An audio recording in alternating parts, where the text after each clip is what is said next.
Hi అండి. అందరికీ నమస్కారం. Welcome to my channel. ఈ వీడియోలో ఏపీ ప్రభుత్వ ఉద్యోగుల మరియు పెన్షనర్ల పెండింగ్ సమస్యలపై ప్రభుత్వానికి ఉద్యోగుల అరిగోస దీనికి సంబంధించిన పూర్తి సమాచారాన్ని వీడియోలో తెలుసుకుందాము. వీడియోని ఎక్కడే గాని స్కిప్ చేయకుండా ఎండ్ వరకు చూసేయండి. అప్పుడే ఇన్ఫర్మేషన్ పూర్తిగా అర్థమవుతుంది.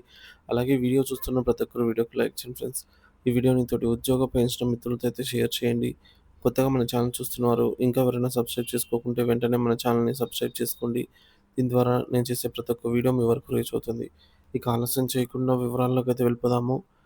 ఫ్రెండ్స్ ఇక విషయానికొచ్చినట్లయితే ఆంధ్రప్రదేశ్‌లో నూతన ప్రభుత్వం కొలువుదీరి 11 నెలలు కావస్తున్న రాష్ట్ర ప్రభుత్వ ఉద్యోగ, ఉపాధ్యాయ వర్గాల కీలక డిమాండ్ అయినటువంటి 12వ వేతన సవరణ సంఘం పీఆర్సీ ఏర్పాటుపై ఇప్పటికీ స్పష్టత కరువైంది. కేవలం పీఆర్సీ మాత్రమే కాదు, అనేక ఇతర దీర్ఘకాలిక సమస్యలు పరిష్కారానికి నోచుకోక నెలల తరబడి సాగదీతకు గురవుతుండడంతో ఉద్యోగ వర్గాల్లో తీవ్ర అసంతృప్తి, ఆగ్రహం వ్యక్తమవుతోంది. ఒక్క సమస్య అయినా ప్రభుత్వం నుంచి సానుకూల స్పందన లభించకపోవడము వారి ఆందోళనను మరింత తీవ్రతరం చేస్తోంది.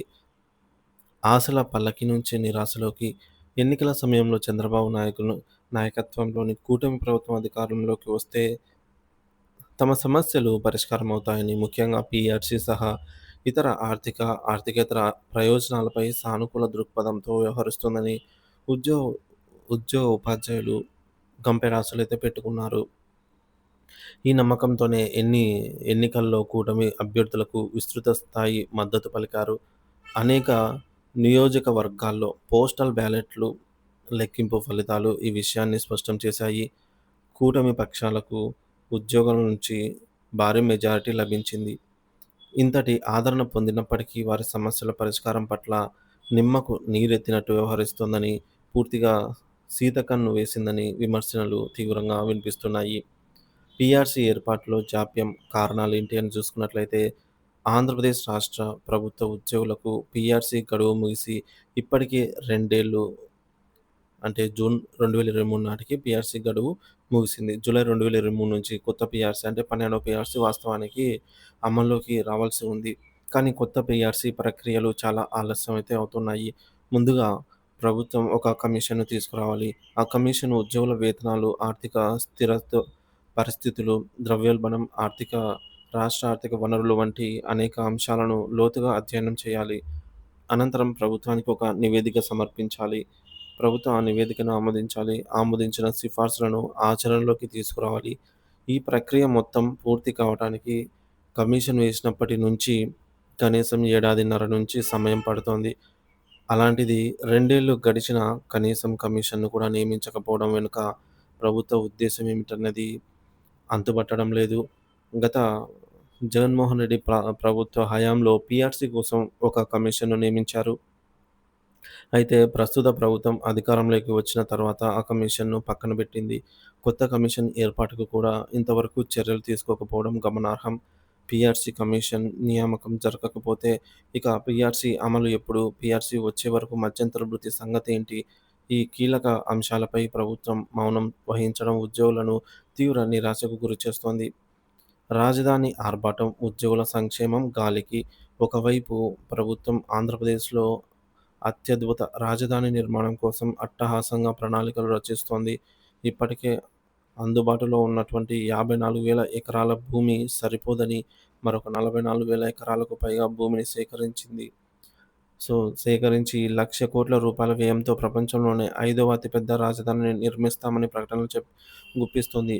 ఇంతటి భారీ ప్రాజెక్టులపై దృష్టి సారించిన ప్రభుత్వం రాష్ట్రానికి సేవలందిస్తున్న లక్షలాది మంది ఉద్యోగులు, ఉపాధ్యాయుల వేతనాల సవరణ వంటి ప్రాథమిక అవసరాన్ని విస్మరించడం ఎంతవరకు సమంజసమని ఉద్యోగ సంఘాలు ప్రశ్నిస్తున్నాయి. గత అనుభవాల నుంచి పాఠాలు నేర్పలేదా?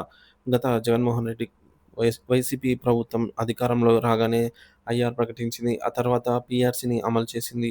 అయితే ఆ పీఆర్సీ ఫిట్‌మెంట్ విషయంలో తమకు అన్యాయం జరిగిందని ఉద్యోగులు తీవ్ర అసంతృప్తి వ్యక్తం చేశారు. ఆ అసంతృప్తే ఎన్నికల్లో ఫలించి ఆ ప్రభుత్వానికి గట్టి గుణపాఠం నేర్పారని రాజకీయ విశ్లేషకులు భావిస్తున్నారు. అయినప్పటికీ ప్రస్తుత ప్రభుత్వం గత ప్రభుత్వానికి ఉద్యోగులు నేర్పిన పాఠాల నుండి ఏమి నేర్చుకున్నట్టు కనిపించడం లేదని, ఉద్యోగ, ఉపాధ్యాయ వర్గాల సమస్యల పట్ల తగినంత సున్నితత్వంతో స్పందించడం లేదని విమర్శలు వెల్లువెత్తుతున్నాయి.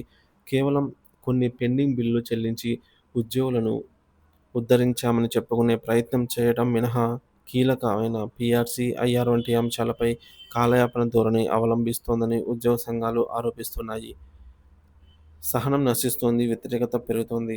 కాలం గడుస్తున్న కొద్దీ ఉద్యోగ, ఉపాధ్యాయ వర్గాల్లో సహనం సన్నగిల్లుతోంది. ఈ అసంతృప్తి క్రమంగా ప్రభుత్వంపై వ్యతిరేకతగా మారే ప్రమాదం పొంచి ఉంది. ఉత్తరాంధ్ర ఉపాధ్యాయ ఎమ్మెల్సీ ఎన్నికల్లో తెలుగుదేశం పార్టీ బలపరిచిన అభ్యర్థి ఓటమి పాలు కావటం దీనికి ఒక ప్రధాన నిదర్శనంగా పలువురు విమర్శిస్తున్నారు. టీచర్లు తమ నిరసనను ఓటు ద్వారా తెలియజేశారని, ఇది ప్రభుత్వానికి ఒక హెచ్చరిక అని భావిస్తున్నారు. అయినప్పటికీ ప్రభుత్వం ఈ విషయంలో వెనుకడుగు వేస్తున్న దాఖలాలు కనిపించటం లేదు. గ్రాడ్యుయేట్ ఎమ్మెల్సీ ఎన్నికల్లో గోదావరి, కృష్ణా జిల్లాల్లో లభించిన విజయాలతో ప్రభుత్వం కొంత ధీమాతో ఉన్నట్టుగా కనిపించినా, ఆ విజయాలకు అనేక ఇతర సానుకూల అంశాలు దోహదపడ్డాయని, ఉద్యోగుల సమస్యలను విస్మరించడం తగదని హితవు పలుకుతున్నారు. ముందున్న మార్గం ప్రభుత్వ వైఖరి మారేనా? ఉద్యోగ, ఉపాధ్యాయులను ఇలా నిర్లక్ష్యం చేయడం, వారి సమస్యలను చిన్నచూపు చూడటము ప్రస్తుత ప్రభుత్వానికి ఏమాత్రం శ్రేయస్కరం కాదని, ఇది భవిష్యత్తులో తీవ్రమైన రాజకీయ, పరిపాలనా పరమైనటువంటి చిక్కులకు దారితీసే అవకాశం ఉందని పరిశీలకులు హెచ్చరిస్తున్నారు. ప్రభుత్వం ఇప్పటికైనా తన వైఖరిని మార్చుకుని ఉద్యోగుల న్యాయమైన డిమాండ్లపై సానుకూలంగా స్పందిస్తుందా? లేక ఇదే నిర్లక్ష్య ధోరణి కొనసాగిస్తుందా? ఒకవేళ ప్రభుత్వం స్పందించకపోతే ఉద్యోగ, ఉపాధ్యాయ సంఘాలు ఎలాంటి కార్యాచరణకు దిగుతాయి? వారి భవిష్యత్ పోరాట వ్యూహం ఎలా ఉండబోతోంది? అన్నవి ప్రస్తుత ఆంధ్రప్రదేశ్ రాజకీయ, ఉద్యోగ వర్గాల్లో తీవ్ర చర్చనీయాంశంగా మారాయి. ఈ కీలక తరుణంలో ప్రభుత్వం తీసుకునే నిర్ణయాలే రాబోయే రోజుల్లో ఉద్యోగులతో ప్రభుత్వ సంబంధాలను నిర్దేశించనున్నాయి.